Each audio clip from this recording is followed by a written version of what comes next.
नमस्ते बच्चों। कैसे हैं आप सब? मैं आशा करती हूँ आप सब स्वस्थ होंगे और अपने अपने घरों में सुरक्षित होंगे। बच्चों, आज हम कक्षा 8 का पहला पाठ, जिसका नाम है साधारण रोग, वो पढ़ने वाले हैं। तो आइए चलिए पढ़ते हैं इस पाठ के बारे में, जिसका नाम है। बच्चों, अच्छे स्वास्थ्य के लिए बहुत ज़रूरी है कि हम अपने शरीर की साफ सफाई बनाए रखें, मतलब कि व्यक्तिगत स्वच्छता का ध्यान रखें और इसके साथ साथ अपने वातावरण की स्वच्छता का भी ध्यान रखें, मतलब अपने आसपास की जो जगह हैं उनको भी हम साफ रखें। क्योंकि अगर हम खुद को साफ नहीं रखेंगे, अपने वातावरण को साफ नहीं रखेंगे, तो गंदगी फैलेगी। गंदगी के कारण बहुत सारे रोगाणु उत्पन्न होंगे और वो रोगाणु हमें बीमार बना देंगे। क्या बच्चों आपको पता है कि हमारे आसपास हर समय बहुत ज़्यादा अलग-अलग तरह के रोगाणु जो हैं वो प्रेजेंट रहते हैं, उपस्थित रहते हैं, जो हमें अपनी आंखों से दिखाई नहीं देते बच्चों, लेकिन वो होते हैं। और ये जो सूक्ष्म रोगाणु हैं वो अलग-अलग माध्यमों के द्वारा हमारे शरीर में प्रवेश कर जाते हैं जब हम अपनी व्यक्तिगत स्वच्छता या वातावरण की स्वच्छता का ध्यान नहीं रखते। जैसे कि आप सबको आजकल पता ही है, कोरोना वायरस फैला हुआ है। इसमें व्यक्तिगत स्वच्छता पर और वातावरण की स्वच्छता पर कितना ध्यान दिया जा रहा है। बार बार आपको कहा जाता है कि आप अपने हाथों को बिल्कुल, किसी भी चीज को टच करें, अपने हाथ को तुरंत धोएं, रोज नहाएं, रोज स्वच्छ और साफ कपड़े पहने, अपने आसपास की जगहों को भी सैनिटाइज करें, साफ रखें। ठीक है, वो क्यों कहा जा रहा है? ताकि कोरोना वायरस किसी भी तरीके से हमारे शरीर में प्रवेश ना कर सके। बच्चों, क्या आपको पता है जितने भी रोगाणु होते हैं उनको सबसे ज्यादा क्या चीज पसंद है? हाँ, उनको अंधेरी जगह, नमी और गंदगी बहुत ज्यादा पसंद होती है बच्चों। जहां पर भी रोगाणु देखते हैं कि अंधेरी जगह है, नमी है और गंदगी है, वो तुरंत उसकी तरफ आकर्षित हो जाते हैं और वहां अपना डेरा जमा लेते हैं। डेरा जमाते हैं थोड़े से गिने चुने रोगाणु, लेकिन धीरे धीरे जब उनको अपना प्यारी प्यारी चीजें मिलती हैं जो उनको पसंद है, तो ये अपनी संख्या को शीघ्रता से बढ़ा लेते हैं और विभिन्न माध्यमों द्वारा संक्रमण को फैलाते हैं। संक्रमण इज लाइक इन्फेक्शन, बीमारी, रोग जिनको वो फैलाते हैं। जो हमारा संक्रमण है, जो रोग हैं, वो किन किन माध्यमों के द्वारा एक रोगी व्यक्ति से एक स्वस्थ व्यक्ति के अंदर प्रवेश करते हैं? तो आइए देखते हैं। पहला है, पहला संक्रमण का जो माध्यम है वो है वायु। दूसरा जो है वो है जल। तीसरा है संपर्क और चौथा है कीड़ों द्वारा। तो वायु द्वारा, जल द्वारा, संपर्क द्वारा और कीड़ों द्वारा जो संक्रमण है वो फैलते हैं। तो पहला है हमारा वायु। कुछ रोगाणु धूल आदि के कणों में लिपटे वायु में रहते हैं और वायु के साथ मनुष्य शरीर में प्रवेश करते हैं। बच्चों, आपने साइंस में पढ़ा ही होगा कि जो एयर है, जो वायु है, उसमें हर समय बैक्टीरिया, रोगाणु उपस्थित रहते हैं। ये हमें अपनी नग्न आंखों से नजर नहीं आते हैं, ये माइक्रोस्कोप के अंदर ही हमें नजर आएंगे, लेकिन ये होते हैं। और जिस भी वायु के अंदर आपके पर्टिकुलर कोई रोग के रोगाणु उपस्थित होंगे और उस वायु में आप उस टाइम वहां उपस्थित हैं और सांस ले रहे हैं, तो वो रोगाणु सांस के द्वारा आपके शरीर में प्रवेश कर जाते हैं और आपको रोगी बना देते हैं। इसलिए कुछ रोगों में कहा जाता है कि रोगी से दूर रहें, क्योंकि जब रोगी थूकता है, छींकता है, खांसता है या उसका कोई भी स्राव शरीर का आप रह जाता है इधर उधर और वो वायु में उसके रोगाणु मिल जाते हैं, तो वो वायु दूषित हो जाती है। दूषित वायु में हम सांस लेते हैं, उसके द्वारा रोगाणु हमारे शरीर में प्रवेश करते हैं और हम भी उस रोग के रोगी बन जाते हैं। ठीक है बच्चों, समझ में आया हो? तो देखते हैं कि वायु द्वारा फैलने वाले रोग कौन कौन से हैं। बहुत कॉमन रोग हैं जो वायु द्वारा फैलते हैं। एक है खांसी और एक है जुखाम। आपने देखा होगा बच्चों, क्लासरूम में, क्योंकि वहाँ बहुत सारे बच्चे बैठते हैं, पास पास बैठते हैं, तो किसी बच्चे को अगर खांसी या जुकाम होता है, अगर आपकी फ्रेंड आपके साथ बैठी हुई है डेस्क पर, उसको खांसी है या जुकाम है, तो आप देखेंगे कि थोड़े दिन में आपको भी खांसी या जुकाम हो जाता है, मतलब एक दो दिन में ही आप भी इन्फेक्टेड हो जाते हैं। क्यों? क्योंकि जब कोई व्यक्ति खांसता है तो उसके शरीर से जो वायु निकल रही है, उसके अंदर उसके रोग के रोगाणु भी वायु के साथ बाहर आते हैं। ऐसे ही छींकने पर भी जो रोगाणु होते हैं, वो जो आपके वाटर ड्रॉप नाक से निकलते हैं, पानी की छींटे नाक से निकलती हैं, वो रोगाणुओं को लिए हुए बाहर निकलती हैं, और जब वो वायु में आती हैं तो वो वायु के अंदर जो रोगाणु है वो घुल जाते हैं, मिल जाते हैं, और जो सबसे नजदीक उस रोगी के बैठे होगा या जिसके पास सीधा वो वायु गई होगी, दूषित वायु, जब वो व्यक्ति सांस लेगा तो सीधा उसके बॉडी में सबसे ज्यादा मात्रा में रोगाणु प्रवेश करेंगे और सबसे पहले उसको ही रोगी बना देंगे। ठीक है, अगर आपकी फ्रेंड आपके एकदम साथ में बैठी हुई है, पास में बैठी हुई है, आपको देखते देखते बात करते करते वो छींक देगी आपके ऊपर, तो सबसे पहले रोगाणु आपके शरीर में प्रवेश करेंगे वायु के द्वारा, क्योंकि उसी वायु में आप भी सांस लेंगे और सबसे पहले आप भी जुखाम के या खांसी के रोगी बन जाएंगे। नेक्स्ट है बच्चों काली खांसी। बच्चों काली खांसी भी खांसी की तरह होती है, बट इसके अंदर वूफिंग कफ होता है, मतलब चेस्ट में से ऐसे बहुत तेज आवाज आती है, जैसे कोई डॉगी खांस रहा हो, इस तरह की सी आवाज आती है। काली खांसी थोड़ा ज़्यादा गंभीर खांसी है नॉर्मल खांसी से। इसमें आपको खांसी बहुत ज़्यादा उठती है और अंदर तक आपकी जो नसें हैं, वो रिब्स हैं, वो दर्द करती हैं काली खांसी के अंदर। ठीक है, ज़्यादा परेशानी आपको करती है काली खांसी नॉर्मल खांसी के कंपैरिजन में।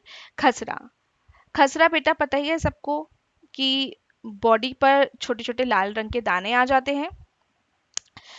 आपके दाने पहले माथे पर निकलते हैं और धीरे धीरे करके सबके पूरी बॉडी पर आपके फैल जाते हैं। मीजल्स में आपको बुखार वगैरह भी रहता है, खुजली होती है इन दानों में। बच्चों खसरे के बारे में आने वाले वीडियो में हम पूरा डिटेल में पढ़ेंगे, इसलिए मैं यहाँ इसको ज़्यादा डिस्कस नहीं कर रही हूँ, इसलिए हम आगे बढ़ते हैं। नेक्स्ट है जो वायु द्वारा फैलने वाला रोग है, वो है चेचक। चेचक भी बच्चों खसरे की तरह ही है। इसमें क्या होता है कि खसरे में छोटे छोटे दाने निकलते हैं, आपके चेचक में बड़े बड़े दाने निकलते हैं। खसरे में दाने पहले माथे पर फिर चेहरे पर होते हैं, दिखते हैं।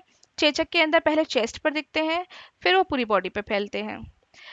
चेचक अब नहीं होता उपस्थित, क्योंकि इसकी वैक्सीनेशन है, इसकी वैक्सीनेशन बचपन में ही लग जाती है। लेकिन पहले जब चेचक होता था बच्चों, तो आपने देखा होगा कभी किसी बड़े व्यक्ति को, अपने दादा दादी या किसी बड़े व्यक्ति को देखा होगा, तो उनके चेहरे पर गड्ढे होते हैं, बॉडी पर, चेहरे पर स्पेशली गड्ढे गड्ढे से रहते हैं। इसका एक एग्जाम्पल अगर मैं आपको दूं, तो शाहिद कपूर के फादर हैं, अगर आपने उनको देखा होगा तो उनके चेहरे पर गड्ढे गड्ढे हैं, वो चेचक के आपकी निशानी है। जब जब आपके चेचक के जो दाने निकलते थे, जब वो ठीक होते थे, तो वहां पर वो अपना निशान छोड़ जाते थे। ठीक है, नेक्स्ट है कनपेड़ या कनफेड़ भी इसको कहते हैं।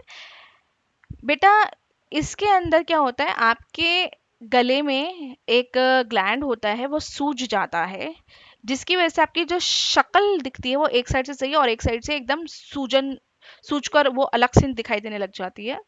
इससे क्या होता है कि आपके कान में, गले में, जॉ लाइन तक बहुत ज्यादा दर्द रहता है, सूजन रहती है, और चबाने में, खाने को चबाने में, च्यू करने में और निगलने में भी दर्द होता है काफी।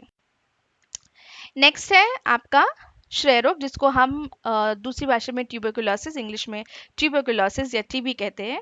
बेटा इस पिक्चर में आप देख रहे होंगे, स्क्रीन पे आपको एक पिक्चर नजर आ रही है। एक व्यक्ति है जहां एरो बना हुआ है उसमें और लिखा हुआ है person sick with TB disease, मतलब ये जो व्यक्ति है ये रोगी व्यक्ति है जिसको टीबी है। आप देख रहे हैं किस प्रकार से जब वो खांस रहा है तो टीबी के रोगाणु वायु में घुल गए हैं, और एक स्वस्थ व्यक्ति जब सांस ले रहा है तो रोगाणु सांस के द्वारा, सांस की नली के द्वारा उसके शरीर में प्रवेश कर रहे हैं और उसको भी टीबी का मरीज बना देते हैं।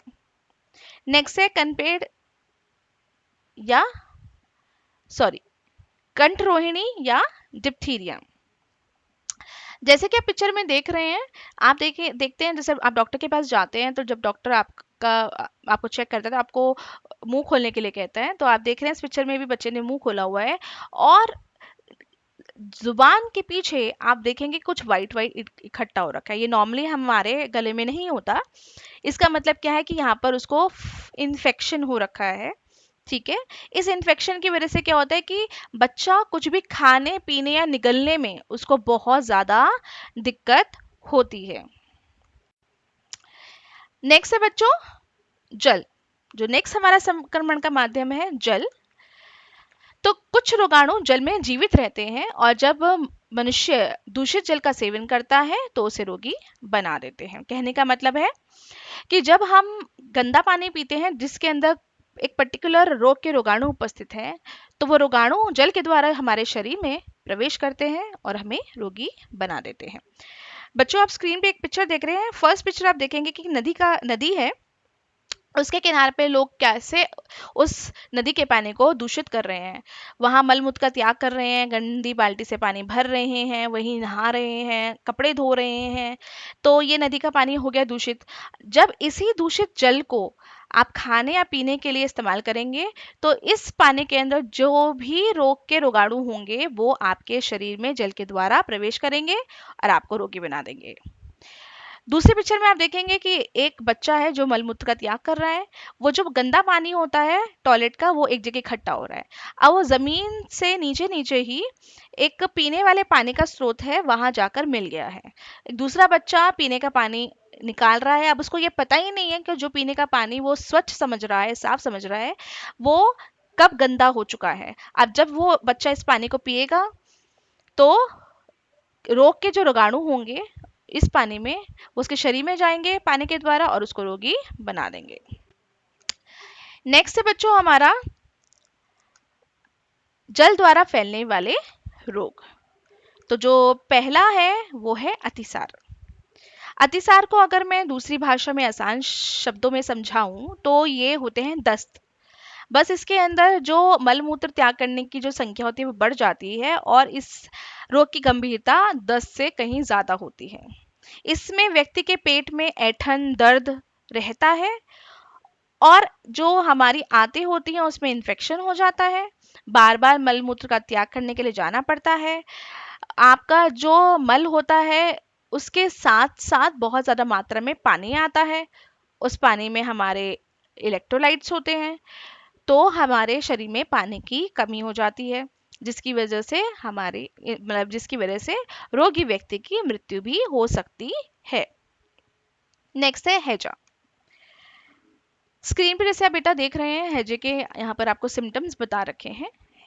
हैजे के अंदर आपको दस्त लगते हैं, पानी वाले दस्त लग जाते हैं, पेट में दर्द रहता है, पैरों में अकड़न आती है, क्रैम्प्स पड़ते हैं, हल्का बुखार रहता है, उल्टी आती है। आपकी जो आंखें हैं और जो आपके गाल हैं वो धंस जाते हैं अंदर, ड्राई म्यूकस मेम्ब्रेन हो जाती है, और जो पेशाब है उसकी मात्रा कम हो जाती है। तो जब आप टॉयलेट करने जाते हैं तो आपका जो टॉयलेट है वो बहुत कम मात्रा में बाहर निकलता है। क्यों? क्योंकि शरीर में पानी की कमी हो जाती है। नेक्स्ट है बच्चों काली खांसी। बच्चों काली खांसी भी खांसी की तरह होती है, बट इसके अंदर वूफिंग कफ होता है, मतलब चेस्ट में से ऐसे बहुत तेज आवाज आती है जैसे कोई डॉगी खांस रहा हो, इस तरह की सी आवाज आती है। काली खांसी थोड़ा ज्यादा गंभीर खांसी है नॉर्मल खांसी से। इसमें हमारा नेक्स्ट संक्रमण का माध्यम है वो है संपर्क। कई रोगाणु रोगी मनुष्य से स्वस्थ मनुष्य में सीधे संपर्क द्वारा प्रवेश करते हैं और उन्हें रोगी बना देते हैं। बेटे जैसे आप स्क्रीन में देख रहे हैं, अगर आप पिक्चर देखेंगे तो एक बच्चे का हाथ है जिसके हाथ में रोगाणु है बहुत सारे, और दूसरे बच्चे को जब भी वो टच कर लेगा कैसे भी, तो ये रोगाणु उनमें टच करने से ट्रांसफर हो जाएंगे और वो बच्चे भी बीमार हो जाएंगे। संपर्क का दूसरा उदाहरण है चुंबन यहाँ आप देख रहे हैं एक फादर अपने छोटे से बेबी को किस कर रहा है। तो अगर उसको कोई ऐसी बीमारी है जो संपर्क द्वारा फैलने वाली है, तो किस करने से वो उस बच्चे में ट्रांसफर हो जाएगी। एक फादर अपने बच्चे के साथ खेल रहे हैं, वहां हाथों में हाथ मिला हुआ है, देखिए। तो अगर बच्चे को या फादर को किसी को भी संपर्क द्वारा फैलने वाला रोग है, तो वो एक दूसरे से टच करने से ट्रांसफर हो जाएगा। उदाहरण देख लेते हैं, संपर्क द्वारा फैलने वाले रोगों के उदाहरण है। पहला, आंख दुखना। आंख दुखना नॉर्मल है, गर्मियों में बहुत आंख दुखने वाली बीमारी हम देखते हैं, बच्चों को देखते हैं। इसमें आंखों से बहुत ज्यादा पानी आता है, आंखों में जलन दर्द रहता है, आंखें सूज जाती हैं। इसलिए जिन भी बच्चों की आंखें आती हैं उनको स्कूल में कहा जाता है कि जब तक उनकी आंखें आई हुई हैं वो बच्चे स्कूल ना आए, क्योंकि ये दूसरे बच्चों में भी फैल जाता है।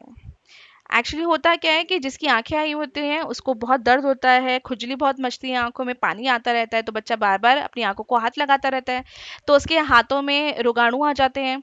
और किसी भी तरीके से जब वो दूसरे बच्चे को टच करता है, उसका सामान टच करेगा, तो वो रोगाणु उसके टच करने से दूसरे स्वस्थ व्यक्ति में ट्रांसफर हो जाएंगे और वो भी बीमार हो जाएगा। नेक्स्ट है रोहे। रोहे जो है बच्चा, उसमें भी हमारी जो आंखें हैं वो बहुत ज़्यादा दर्द करती हैं, आँखों की नीचे ऊपर पलकें ये सब सूज जाती हैं, आँखों में खुजली और इरिटेशन रहती है, और अगर हम समय से इसका इलाज ना करें तो रोहे की वजह से हम अंधे भी हो सकते हैं। नेक्स्ट है बच्चे, जो संपर्क द्वारा फैलने वाले रोग हैं उसमें है दांत। दांत का आपने नाम सुना ही होगा, नहीं तो टीवी में इसकी एड देखी होगी। रिंग कटर के नाम से इसकी ऐड आती है। दांत हमेशा बच्चे गोलाई में ही फैलता है। अभी आप देख रहे हैं जो मनुष्य है, जो व्यक्ति है, उसके फेस पर आप दांत देख रहे हैं और ये गोलाई में ही है और ये गोलाई में ही आगे फैलता है। नेक्स्ट है हमारा खुजली। तो कोई व्यक्ति जिसको खुजली है, स्किन एक्जिमा हो रखा है, चर्म रोग हो रखा है, जब वो उस पर खुजाता है तो उसके हाथों में, उंगलियों में, नेल्स में वो रोगाणु आ जाते हैं, और जब वो दूसरे व्यक्ति को टच करता है तो वो रोगाणु टच करने के माध्यम से ही उसमें ट्रांसफर कर देता है और दूसरे व्यक्ति को भी वो खुजली या चर्म रोग हो जाता है। नेक्स्ट है हमारा कीड़े। नेक्स्ट जो संक्रमण का माध्यम है वो है कीड़े। तो कुछ रोगाणु विभिन्न प्रकार के कीड़ों जैसे मच्छर, पिस्सू आदि के रक्त पर पलते हैं। जब ये कीड़े स्वस्थ मनुष्य को काटते हैं तो रोगाणु मनुष्य के रक्त में प्रवेश करके उसको रोगी बना देते हैं।